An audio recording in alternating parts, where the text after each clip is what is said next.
But before we get to that, are we in for more tensions with Gaza? Let's get some perspective on this with Miri Eisin, a former IDF senior intelligence officer. Thank you so much for joining me today. A pleasure. So we've had months of relative quiet, but wasn't it just a matter of time until another escalation? How significant is this weekend's barrage of rockets? It is certainly significant.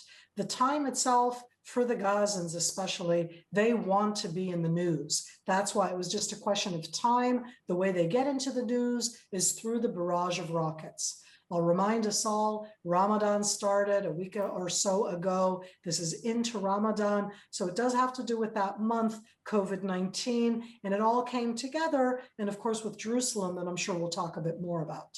Right, so I do want to connect this to Jerusalem in just a second. But before we do that, I want to talk about Gantz's comments.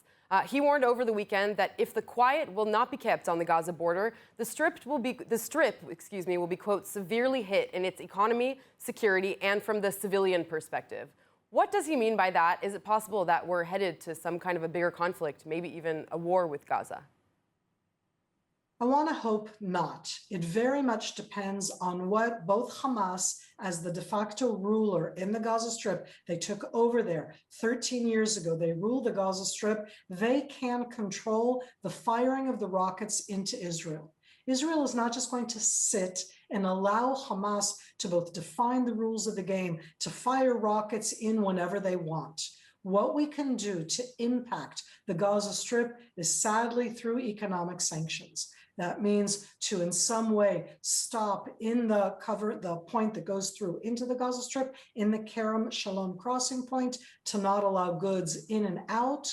The Gaza Strip has a border with Egypt as well. Egypt does not like it when it is destabilized from the Gaza Strip either. So hopefully through the two pressures, both the Israeli and the Egyptian, the Hamas will stop this rocket firing into Israel. So we mentioned that they said the rockets were actually in solidarity with what's happening right now in Jerusalem. We're going to go a little bit more in depth into those issues in our next item. But do you think that these two incidents sort of propel each other, or are Gaza and Jerusalem individually isolated incidents? Israel wants to look at Jerusalem, East Jerusalem, the West Bank, and the Gaza Strip as three separate entities. Certainly, we look at it in security terms as three totally separate arenas.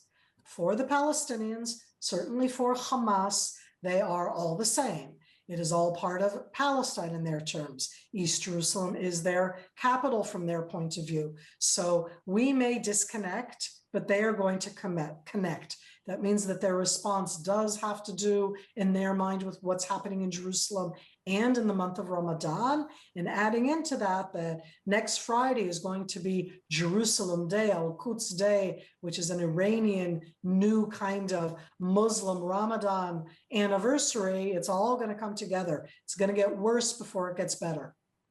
And just one more question for you. Over the weekend, Hamas held a military drill, both on land and at sea. And it was specifically, of course, to show their preparedness against a future conflict with Israeli forces. Was there anything new that we saw in those military drills? And is there something in particular that Israel should be afraid of in the future?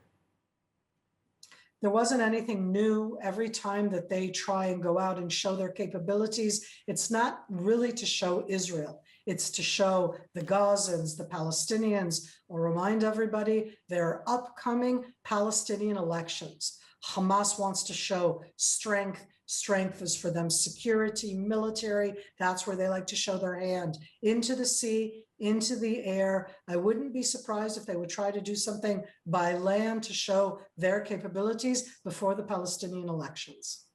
Very interesting. Miri Eisin, thank you so much for your insight. Pleasure.